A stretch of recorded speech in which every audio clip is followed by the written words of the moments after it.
তো হ্যালো আসসালামু আলাইকুম গাইস, সবাই কেমন আছো? আশা করি অনেক বেশি ভালো আছো। তো মহান আল্লাহ তাআলার রহমতে আমি অনেক ভালো আছি গাইস। আমি বলছিলাম যে আমি আমার সাইড দেখাবো, যে কাজ করছি। তো তোমরা দেখতে থাকো।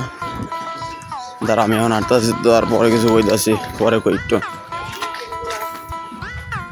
যাই হোক, আমি গেম প্লেস হয়ে ঢুকেছি, আমার সময় লস গেছে, নাহলে আমি মাস্টার খুব দ্রুত ডান দিয়ে পারতাম। প্যারা নাই ছিল, মাস্টার ডান দেওয়া হয়ে গেছে।